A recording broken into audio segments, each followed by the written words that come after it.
Thursday afternoon chat. Your favorite artists with Jayar. Ladies and gentlemen, please welcome. I think I've interviewed you longer than almost you and Matthew West and Toby Mac since the dawn of time. Since Christian radio began. Totally. There was Mike Weaver. There was me. And here we are, still here. So good. Big Daddy Mike Weaver, my guest, and it is great to have you. Thank you for taking a moment. Dude, it's always good to see you, man. I really look forward to these little chats that we have. It's yes, yearly, sort of yearly. Yeah. I'm like a relative of yours. You see at Christmas, and we just... It is. It's kind of a reunion, dude. Yeah, it's awesome. It's true. Awesome. We get the JR cup. Yep, the Jayar show mug. We sit at the table. It's good. And just have a chat in front of a million people. I love it. Just like everybody's doing right now. I love it. Let's, first of all, loving the song, Let It Begin. Man, thanks. Just has been, we're going to talk about that a little later, but it's just been, it's made us sound good over the past few months. So, oh, man. We're going to do something very weird to kick this off. You know, when you come to an interview here, the creative brain is rolling. We've put all the questions for you for this interview inside a huge golden tube of mystery known as a bouncy castle, sort of. And so we're going to fire that up right here. And oh my gosh, we're going to give you 30 seconds to basically grab your questions out of the air. All right. There's also cash in there. Really? There's fake cash. There's real cash. There's just some glorious Publix coupons. At this. What I want to know is anybody with the nickname Big Daddy going to make it in and back out of the Golden Castle, like without getting stuck in some way? Oh yeah, it gets just hold on, dude. That's amazing. This is a legit thing that's coming up in here. I mean, you could basically Airbnb this thing. You know what I'm saying? It's like that's incredible. Comes with the fake cash, the real cash, and the questions that are left over from every other artist that have all been in there. Let's not forget Publix coupons, but yeah, we can fit your whole band in there. And what I want to know is, like, are there any other artist questions in there that I could get out and try to answer for them? They are generic. That are left from, so this is for everybody. I've got your questions on my laptop, but there's also a tarantula in there. And a tarantula. No. By the way, did I tell you I'm not doing this? That's like a thing. I'm allergic and deathly afraid of tarantulas and any other arachnid that may be in. I think we're all allergic to tarantulas. I think that's right. It's the hairy factor. You know what I'm saying? It's like spider is bad enough, but hairy spider is even more worrisome, you know? Yeah. You think a tarantula loses its hair as it gets older like us? I don't know. That's definitely happened. I definitely am. If they don't, I'm not a tarantula. Look at my hairline, bro. I'm telling you. You still got a lot going on there. Still got a lot there. It's like, well, thank you. We do have a camera in there, Mike. Okay. So it's going to capture... we can't grab things off the floor. They have to be grabbed in the air. In the air? Yeah. And don't get too excited. The 50s and the 100s are fake. Okay. All right. So I'm going to do this. We're mic'd up so that when we walk over, we're getting the signal here. Okay. This is incredible. I'm ready to go. So are you nervous about it? I am. I'm not going to lie to you. Only picking it up in the air? All right, here we go, Mike. You just never know what you're getting into at JR's house. I'm telling you, look at this. Woo! Dude, I just got $4 off emergency. Look at this. Come on.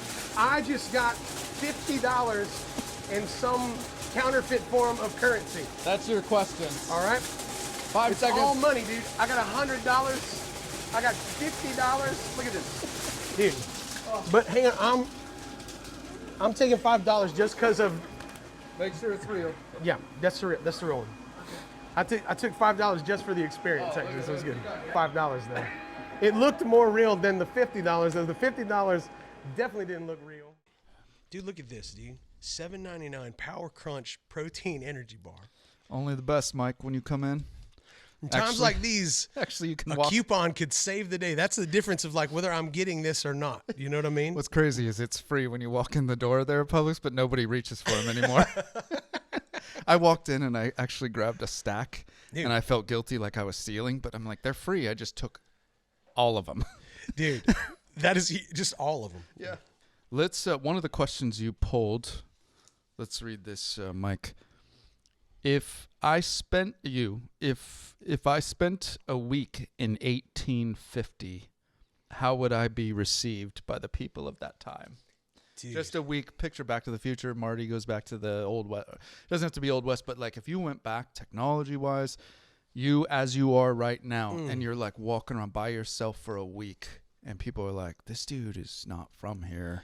He's from the future. Definitely. That's actually what I get said about me, like, here. Not that he's from the future. Like, this guy may be from 1850 or something, is what people think about me when I'm actually here in America right now, actually. Wow. Okay, so this is a real thing you've thought about. This is a real thing. So it's like, but I don't know. I never really thought about going back to 1850. And I didn't know. So is that all the way back to like, that's Abraham Lincoln. Like Little House on the Prairie like times? Yeah, but you can be in a town. Say you're walking around town. You know things now because of phones and airplanes that they don't know about. But like, let's say you're just mingling. You're at a cafe and people are like, hey man, what's your deal? You're dressed funny. At that moment is when I would have wished I had really paid attention to history more closely, because then I could have been like the all-knowing, like I could have set myself up like some kind of Wizard of Oz or something, you know, and then like just been telling people things that are coming and be spot on every single time. Yeah. You'd be like the Nostradamus or whatever of that time or whatever. I can see him gathering around you going, okay, tell us, what's this thing you can call somebody whenever you want? Yeah. And you're like, yeah. And they're like, you're nuts. They're like, you're nuts. They're like, how's it work? And you're like, that is not happening. Whoa, waves go up to a thing? Well, yeah, in 1850, did they already have Alexander Graham Bell or whatever? Had that already happened? I don't know if that's when that had happened. I'm with you. Can somebody Google that? Is that like something that somebody could know? Like, and they're like, what's Google, Mike? Dude, and like, what if so if you pulled out your cell phone, you'd try to show them, but it wouldn't really. You'd have no service. Yeah, but at least you could like take pictures of them, and then you could maybe you could have like at least for a couple hours, you could have like a job as some kind of like futuristic photographer or something. You know, you could take pictures and impress people with them, and then your phone runs out of juice, and then you're out. You're just a guy until the DeLorean comes back, and you get to go back to. Yeah. Why am I now picturing there's a chance they burn you by the end of Dude, that would be a lot of smoke, dude. You know what I'm saying? It's like this Big Daddies do not burn quietly. You know what I'm saying? It's like, dude, we make a lot of noise and there's a lot of smoke. It's rough. I'm picturing you as a Christmas tree first week of January. I'm just saying you can go from being a who is this guy to burn him real quick. That could, because they're thinking like, I don't know if witches come in this size or not, but it's like, but there's like, you know, it's you like really everything gets to be a witch that you don't understand. You don't picture guys like us. You know, people don't think about that. But maybe that's the total concealment of your witchiness is that you're hiding like this. You know, what I did mean? not think this interview with you would go there. To Salem, Mass that quick. Sorry, man. That's all I got. I just give you the real. That's all I got. I love it. We are going to talk about Let It Begin, the song we've been playing for a little while here in a second. But I want to ask you this. Your brother Jay has been a part of the band from the beginning. And, and you guys lost Jay recently about 3 years ago. Yes. Okay. Yep. Just past that anniversary, man. Yep. Yeah. I'm more and more convinced that our audience of 1 million people are going through more hard times than we realize. I think sometimes we think, oh, you're Christians. Trust in God. Life is good. Yeah, you're trusting. But life is hard. We were promised that. Yeah. In this life, you will have trouble. Yeah. Yeah. That's right. So I've gone through some stuff at home over the past couple of years. Sure. My producer, Cotton, her mom, and medical. Like, we got stuff in our building that I hope people know, the audience knows, that we've got the same troubles inside the radio station as they have. So with you, losing not only a member of the band, but the member of your family, what have you done over the past few years just to deal with, as time gets further away from it? Yes. What has that experience been like since losing Jay? And then we'll go into talking about Let It Begin. Sure. I think that for me, we're part of a society that wants to exempt ourselves from pain. Dude, if there's a pill to numb it or whatever, we want out, and I think that that's not how grief works though. The longer you put that off and you don't embrace the pain, it just kind of sits out there and it just gets worse and it gets weirder and it messes you up until you're willing to deal with it. And the thing is about grief too, is it's different for every single person because it's different per the situation. Because it's not always about losing somebody. It's like you're talking about. Sometimes it's just rough things that we go through, weird situations. But the truth is that, when you accept that you're unique in it and the process of grief is going to be unique for you, first of all, that's a load off. That's the thing that helped me more than anything else, was realizing that I don't have to do this like somebody else, Right. you know? And the other thing was to really just get to a place where you say, I'm ready to embrace what that pain is. Right. You know, and the pain is not, you know, it may seem inconvenient to us. That's what it was to me. I just want to get back to normal. I just want to get back to normal. It's never going to be normal again because they're gone, you know, for now. Yeah. I mean, until we get there one day, right? We're looking forward to that one day, you know? But man, in the midst of it, to embrace the pain and let Jesus embrace us as we're embracing the pain, you know? And I wish I could tell you that just means that, well, then it just gets all better. It really doesn't. This is 3 years, and Jay was my best friend, you know, and in my heart that he still is, you know? And to me, it doesn't hurt any less now. But the difference is on day, you know, however many weeks, you know, I was literally falling apart like all the time, you know? But since in the last year, especially over this last year, really just embracing that hurt and just realizing that it doesn't have to look some specific way, but I can walk through this and that pain, knowing that Jesus is not giving up on me, knowing that Jesus is not like faulting me or thinking I'm less spiritual because it does hurt, realizing that Jesus himself is a man that Scripture says is acquainted with grief, a man of sorrows is what it calls him, right? He faced terrible things. He was walked through awful things in people's lives, right, with them.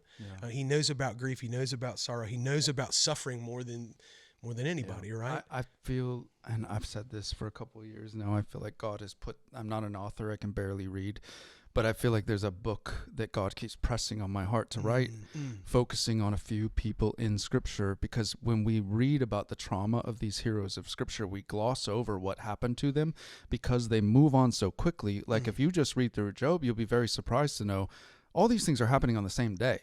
One of those things would floor us, send many people to not want to live. It would send the rest of them to therapy. You'd be traumatized for life, just one of those things. But they are all happening on that same day. But it moves on so quick, like he's not a real person that felt. Yeah. And so I think as Christians, we don't allow ourselves to go, oh, man, that hurt. Yeah. You know? Yeah, because I know that's what I was really guilty of at first, because I just want to immediately super spiritualize it. Yeah. You know, and it was like I almost felt like guilty in a way for hurting. And I don't know where I get that. I don't get that from Scripture, you know, because Jesus is acquainted with grief, and that he's the friend that sticks closer than a brother, you know, through the stuff that we go through in this life, you know. And so, man, the worst thing you can do is just try to, you know, pretend like it's not real, or just try to over spiritualize it. It's really just prolonging the inevitable. I mean, I do think though that, man, we do grieve in a way that the Scripture says we grieve, but not like those without hope. Right. You know, we do have hope in the Lord. And man, I don't know what I would do if I didn't know that I was going to see him again someday, you know? I mean, that would be a terrible thing. The other kind of stuff that we go through in this, man, so many listeners, man, who have dealt with, and I know because I grew up on the Gulf Coast, we lost everything in a hurricane 20 years ago. It's like so many families still dealing with the aftermath of hurricane and the grief that comes with like having your life altered like instantly, all of that kind of stuff. But realizing that like this is not the end definitely gives a different scope for the whole thing, you know? Matt Maher came to you with a song that has been a huge song for us. Can you just talk to us about that? Him coming to you and Let It Begin. What a hero of a, you know, Christian artist, first of all, right? Yeah. I love all his songs, man. I just love how he carries himself, and I've really looked up to him for a while, man. And we had been writing songs for this record that's really just kind of about to come out. It's going to kind of this year progressively come out. And so many of those songs had come from this place of grief. And at one point, we're sitting and we had like an entire list of songs that we were going to write, you know? And it's like to kind of, because we're things that we're seeing, things that we're growing in, things that we're learning in the process. Yeah. One of them was a song called Let Healing Begin, right? Is the song that we wanted to write. Yeah. And Matt Maher, back in pandemic, had written this song called Let It Begin. Yeah. And it literally, in this time when we're going through the process, but we're really even struggling to get out what is in there, he calls me and says, man, I just can't stop thinking about this song and you know, when I revisit this song that we wrote a few years ago, and he's like, it's one that I kind of had on the list to do or whatever, but he's like, I keep thinking about you. We'd done a Christmas thing together right after Jay had passed. And we did this version of I'll Be Home for Christmas, but we're thinking about home as heaven and like all this stuff. And it was this special moment that we shared, and it kind of marked both of us in a way. And he goes, man, ever since then, I've been thinking about this song for you. And it's let it begin, and literally just says everything that was in our heart, but in a way more eloquent way than I think we could have ever said it. You know, on tour, when we were out on the road, and I'm sharing about Jay, and I'm sharing about these grief moments, and I literally had to sort of plan a place every night to like fall apart, because it would happen. Look, I'm going to have to give myself a minute here. And I would have to take that every night until one night I didn't. And it wasn't because there was no more pain, and it wasn't because I was all well, but man, there had been this progress, you know? And dude, in 20 plus years of being in Big Daddy Weave and ministering on the road and seeing Jesus move night after night, I've seen God heal people instantly before. But usually, you know, it's a process, you know? It's like God's a God who thought of oak tree, and it comes from an acorn. It takes 20 years to turn into this oak tree. Now, God's the same God who could snap his fingers and make an oak tree out of nothing, right? There's something about God that is into the process. He's into the process, you know? Good. And he wants to walk with us, and he wants us to walk with him. He doesn't just want results. Man, he wants a relationship, right? And so for these things that we've been through, it's like that night when I didn't have to fall apart like I had planned on, you know, I knew there was progress. That's good. That we're getting a little ways in the journey. We're not all the way there yet, which is none of us. We're never all going to be all the way there until we get to heaven, right? None of us in any of it, right? But it's like, but we can take steps every single day, and knowing that the Lord is like walking hand in hand with us, and he's not giving up on us when we do terrible at it, you know?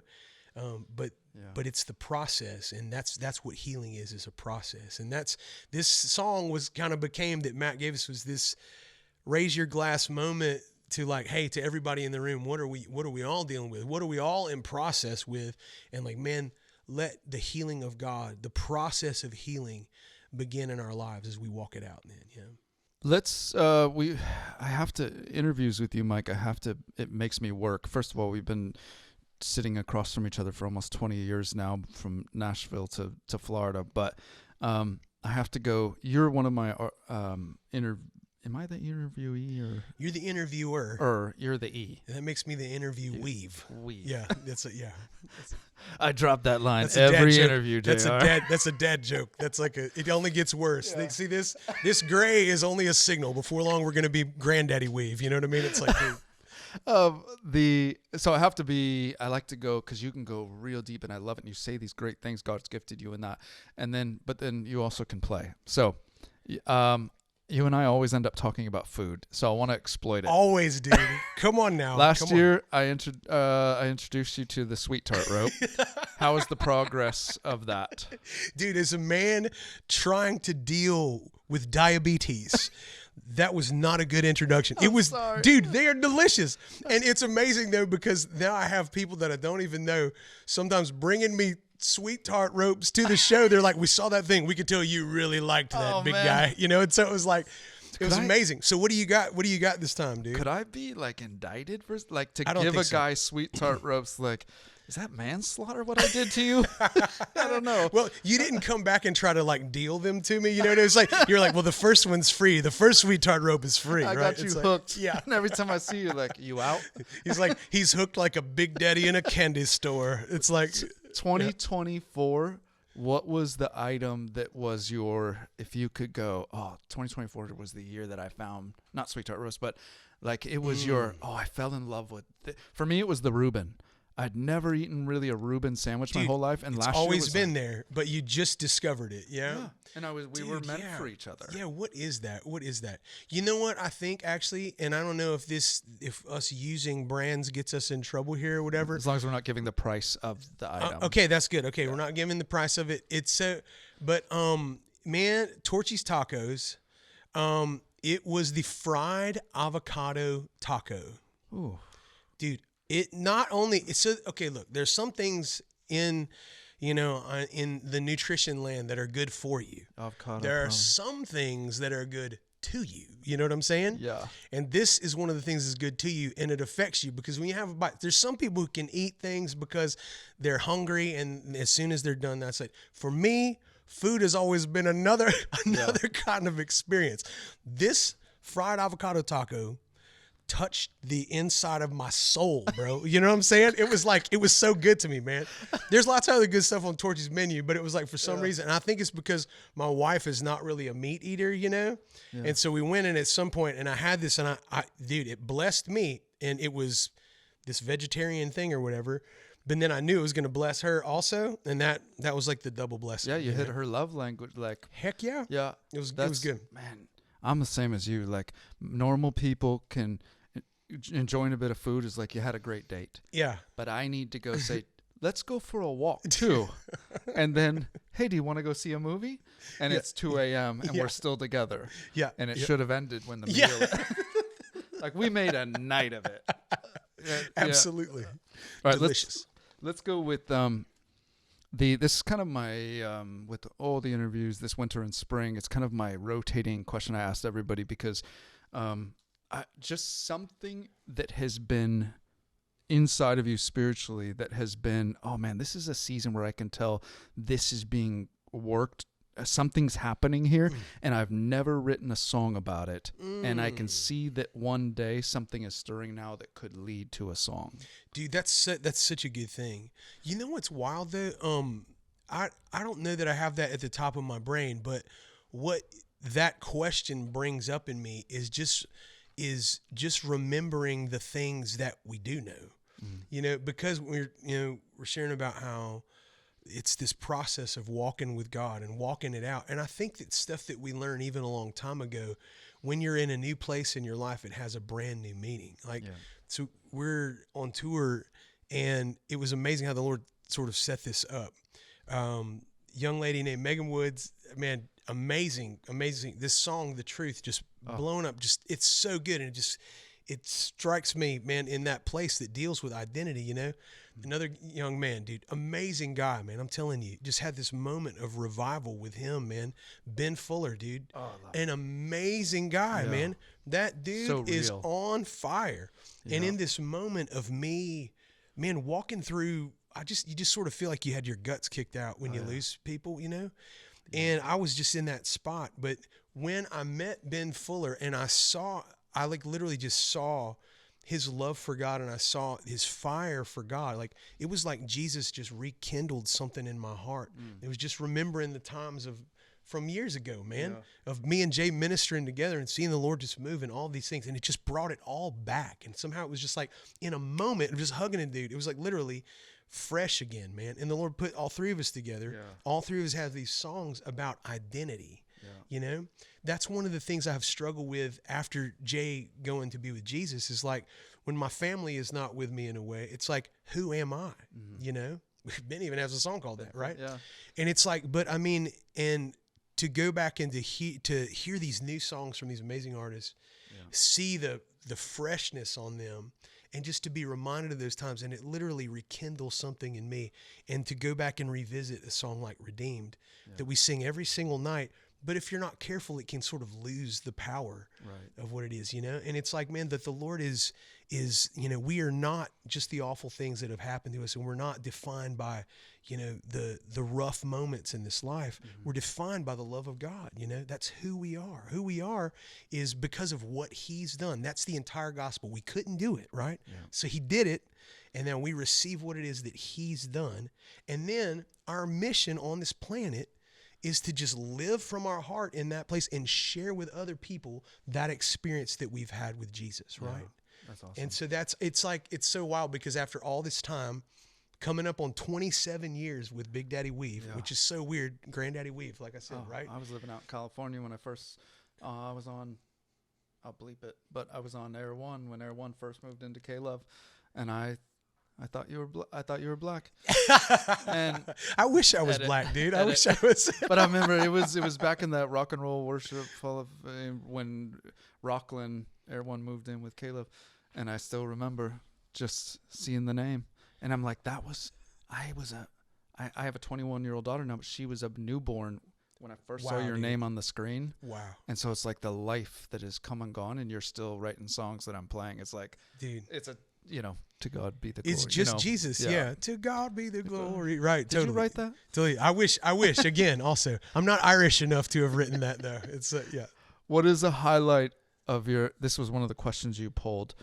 I do remember you once telling me that your parents worked in a government building, and it's when you discovered the sausage biscuit, I think, was across the street.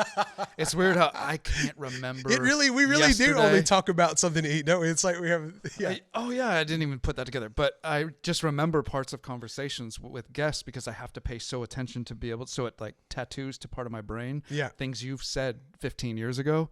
The fact that I remember that your parents would take you to work, and that's when you discovered the sausage biscuit or something across the street at an Arby's. Yes. But what is, outside of that or food or anything, can you remember growing up one of the first, most amazing parts of your childhood that you will never forget? That I will never forget? Oh, man. Not sausage biscuit related. Dude, I'm telling you, this is weird. And I don't know if I'm making up memories of this, but my dad showed me the original Star Wars when it came out. So, and he said, as a 1-year-old, I stood it was at the drive-in movie theater. Yeah, same. That was the one I first saw. He said, I stood on the seat next to him with my hand on his shoulder, 1-year-old, and unflinchingly watched the entire movie.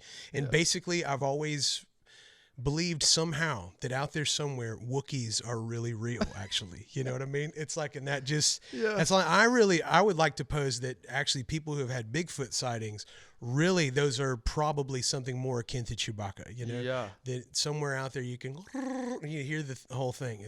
It's awesome. Yeah, maybe.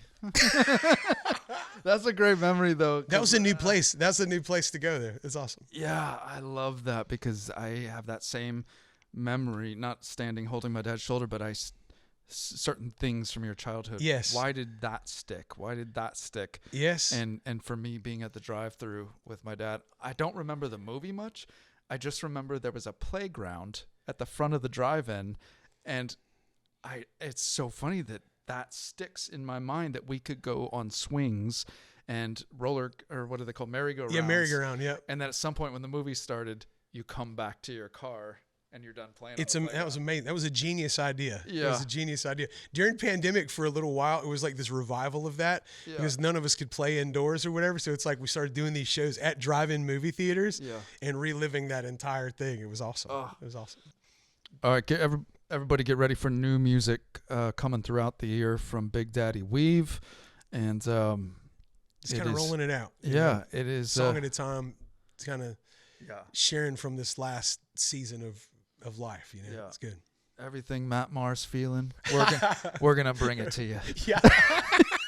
Sorry. That's perfect. That's so perfect, dude. Yeah. Matt Marr, we couldn't say it any better than Matt Marr. It's like that's I just love every night singing about everything going on in his life. Life right now. Man, how we get him to write about all those things in our life, that's amazing. I don't even know how that happens. That's incredible. That's horrible.